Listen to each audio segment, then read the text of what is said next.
ગોરવા વિસ્તારમાં બીએલઓ સહાયકની કામગીરી કરતા મહિલાનું કામગીરી દરમિયાન મોત થતાં ચર્ચાનો વિષય બન્યો છે.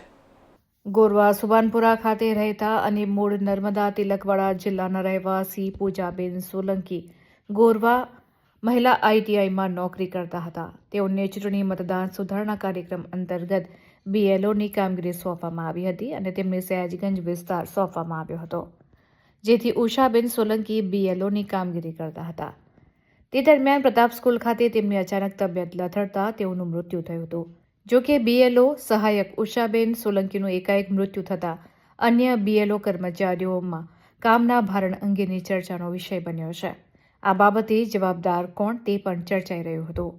અન્ય બીએલઓના સહાયક કાજલબેન પટેલ બેભાન થઈને નીચે પડી ગયા હતા. સાથી કર્મચારીઓએ પ્રાથમિક સારવાર આપી, તેમ છતાં સારું ન થયું. કાજલબેન પટેલને રિક્ષામાં બેસાડી ત્યારબાદ 108માં હોસ્પિટલમાં ખસેડવામાં આવ્યા હતા. કાજલબેન પટેલ પણ ગોરવા આઈટીઆઈના જ કર્મચારી છે. જે સહાયક બીએલઓ હતા એમની ડેથ થઈ છે. વાત એવી આવે છે કે કાજલબેનની જગ્યા પર ઉષાબેન ગયા હતા. શું છે આખો મામલો? આજે સવારે એસઆઈઆરની કામગીરી ચાલી રહી છે, જે દરમિયાન આપણે કલેક્શન માટેના અલગ અલગ ભાગોની અંદર કેમ્પ માટેની કામગીરી કરેલી હતી. આમની અંદર બીએલઓ સહાયક, મોટી સંખ્યામાં કોલેજના વિદ્યાર્થીઓ જોડાયેલા હતા. આ દરમિયાન એક દુઃખદ ઘટના બની. આપણી સાથે બીએલઓ સહાયક તરીકે ઉષાબેન સોલંકી, જે તિલકવાડા નર્મદા જિલ્લાના વતની છે અને અહીંયા ફરજ નિભાવતા હતા. એમને અચાનક ત્યાં સ્થળ ઉપર પડી જતા એમને તાત્કાલિક જે કડક બજાર હતું ત્યાંથી તાત્કાલિક એમને આપણા નાયબ મામલતદાર એમને હોસ્પિટલમાં લઈ ગયેલા. એમ્બ્યુલન્સની વેઇટ કર્યા વગર તાત્કાલિક, કેમ કે ત્યાં ગાડી પણ જઈ શકે એવું નહોતું, એટલે તાત્કાલિક એમને રિક્ષામાં લઈ જઈને એમને હોસ્પિટલ લઈ ગયેલા. અમને સૂચકતા પણ જોકે કામ ના લાગી અને હોસ્પિટલ ગયા ત્યારે એમનું નિધન થયેલું હતું. આ બેનનું દુઃખદ અવસાન થયું છે. સમગ્ર વહીવટીતંત્ર આ બેનના પરિવારની સાથે છે. એમની આપણે પોસ્ટમોર્ટમની પ્રક્રિયા પૂરી કરેલી છે. પ્રાથમિક રીતે વિગતો જે મળે છે એ મુજબ બહેનો, આ જે બેન છે એ ગોરવા આઈટીઆઈમાં જ્યારે કામ કરતા હતા ત્યારે એમને અમુક સમયે ક્યારેક એમને પડી જવાની તકલીફ હતી. હૃદય રોગના એ બીમારી ધરાવતા હતા અને એમની સારવાર અલગ અલગ તબક્કે ચાલુમાં હતી.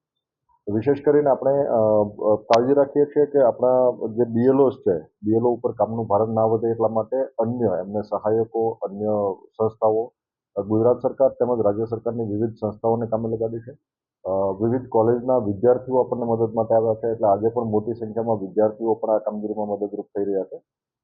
આપણે પણ પ્રયત્ન કરીએ છીએ કે તમામ શાંતિથી કામગીરી કરી શકે. બેન પણ છેલ્લા 4 દિવસથી જોડાયા ત્યારથી બખૂબી કામગીરી નિભાવી રહ્યા છે. વધારે એ કામગીરીનો સ્ટ્રેસ પણ નથી. ડેટા એન્ટ્રીની કામગીરી કરીને ત્યાં જ બેસીને કામગીરી કરે છે. સાંજે સામાન્ય રીતે 6 વાગે ઘરે જતા હતા. ગઈકાલે પણ સાંજે 6 વાગ્યા સુધી કામ કરીને બેન ઘરે ગયેલા હતા. આજે સવારે જ્યારે આવ્યા ત્યારે એમની તંદુરસ્ત હતા અને કામગીરીમાં લાગી ગયેલા હતા, પણ અચાનક એમને મોટા ભાગે જે પ્રાથમિક રીઝન આપણને પોસ્ટમોર્ટમ જાણવા મળ્યું છે, હાર્ટ એટેકથી એમનું મૃત્યુ થયું છે. વિશેષ કરીને આપણી આગળ જે વિગતો છે એ મુજબ એમાં 3 વ્યક્તિઓ, એમના સુપરવાઇઝર, એમના સ્ટોર કીપર અને સાથોસાથ આ બેન જે સિનિયર ક્લાર્ક તરીકે ગોરવા આઈટીઆઈમાં ફરજ નિભાવતા હતા, એ ત્રણેયના નામ આસિસ્ટન્ટ તરીકે હતા. આસિસ્ટન્ટ તરીકે આપણે એમને જ્યારે આસિસ્ટન્ટ તરીકે આપણે મૂકીએ છીએ ત્યારે ફૂલ ટાઈમ આ કામગીરીનો હુકમ નથી કરતા. એના બદલે બીએલઓની કામગીરી કઈ રીતે રિલીવ થઈ શકે, અન્ય વિભાગની કામગીરી કરતા હોય સાથોસાથ આ વધારાની કામગીરી તરીકે કરી શકે, એટલા માટે આપણે એમને સ્ટાફનો હુકમ કરીએ છીએ. આ ત્રણેય બહેનો સાથે મળીને કામગીરી કરતા હતા અને અલગ અલગ કામગીરીમાં મદદ કરતા હતા. આપણો વિશેષ પ્રયત્ન એ છે કે જ્યારે બીએલઓ અત્યારે કામગીરી કરે છે, ફિલ્ડની જવાબદારી પણ છે, સાથોસાથ ડેટા એન્ટ્રીની જવાબદારી છે. ત્યારે આ ડેટા એન્ટ્રીની જવાબદારી અન્ય સહાયકો મારફતે, અન્ય આસિસ્ટન્ટ મારફતે નિભાવાય એ માટેનો આપણો સતત પ્રયત્ન છે. આજે શહેરની અંદર લગભગ 500થી વધારે અલગ અલગ જગ્યાઓ પર બેસીને ડેટા એન્ટ્રીમાં પણ મદદ થઈ રહી છે અને સાથોસાથ 1276 જગ્યાએ જે કેમ્પ ચાલી રહ્યા છે ત્યાં પણ આપણા સહાયકો એમને મદદ કરે છે, જેથી કરીને બીએલઓની કામગીરીનું ભારણ આપણે ઘટાડી શકીએ. રાજ્યભરમાંથી એક પછી એક આવા કિસ્સા સામે આવી રહ્યા છે, જેમાં કામગીરી દરમિયાન ફરજ કરતા મોત થાય છે તો કોઈ આત્મહત્યા કરી લે છે. આપને શું માનવું છે કે કોઈ પ્રેશરાઇઝ દબાણ કરવામાં આવે છે કામગીરી કરવા માટે, કોઈ ટાર્ગેટ આપવામાં આવે છે કે શું છે? વિશેષ કરીને હું ચોક્કસથી માનીશ કે જહેમતવાળી કામગીરી છે, જેમની અંદર એસઆઈઆરની કામગીરી આપણે સઘન રીતે કરી રહ્યા છીએ. પણ આપણા કિસ્સામાં જે બેનનું નિધન થયું છે એ કિસ્સાની અંદર ન કોઈ કામગીરીનું ભારણ હતું કે ન કોઈ દબાણ આપવામાં આવેલું હતું. એમને કોઈ દિવસવાર આપણે ટાર્ગેટ પણ નથી આપતા. સહાયક તરીકે આવે છે એટલે એમની કોર રિસ્પોન્સિબિલિટી બીએલઓની રિસ્પોન્સિબિલિટી જેટલી ઓછી થઈ શકે એ દિશાનો પ્રયત્ન આપણો હોય છે. અને એમની અંદર હજારોની સંખ્યામાં આપણી સાથે આજે શાળાના વિદ્યાર્થીઓ, અન્ય શિક્ષક મિત્રો, સાથોસાથ અન્ય સંસ્થાના કર્મીઓ, કેન્દ્ર સરકારના ઘણા બધા કર્મીઓ, બેંકના કર્મીઓ, LICના કર્મીઓ એ બધા પણ આપણી સાથે લાગ્યા છે.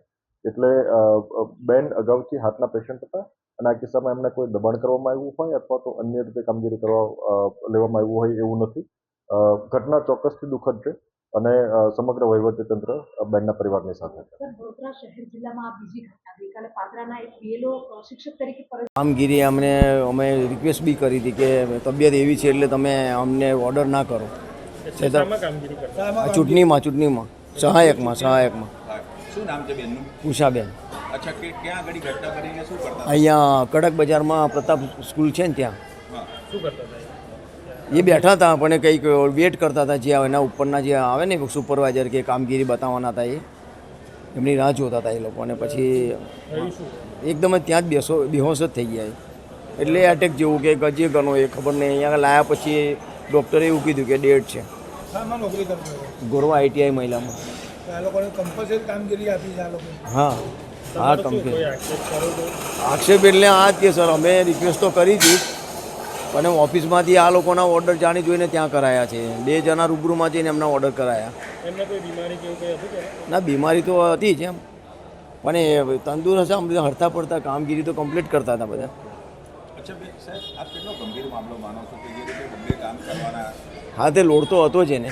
હા, લોડ તો હતો જ. કેટલો લોડ? કેવી રીતે સારું ઘર બી ચલાવવાનો? હા, ઘરમાંય કામ કરવાનું ને આ બધું આની ચૂંટણીની ઇલેક્શનની હોય કામગીરી આ લોકોએ આપેલી એ બધી નિભાવતી હતી. અચ્છા, બેને એવું કીધેલું ખરું કે ભાઈ મને આ નહીં ફાવે, મને તકલીફ પડે? હા ના, હા એવું તો હોય જ ને, દરેકને જ હોય સાહેબ. ના, કીધેલું ખરું? હા, મને કહેતા હતા ને કે આ વધારે પડતો જ લોડ છે, કે ઓફિસનું કરવાનું, આ કરવાનું, ઘરનું કરવાનું બધું. એટલે બીમારીનું અમને ખબર છે, ઓફિસમાં ખબર છે કે હાર્ટની બીમારી છે, છતાં પણ આ કામગીરી સોંપી. શું નામ તમારું? ઇન્દ્રસિંહ.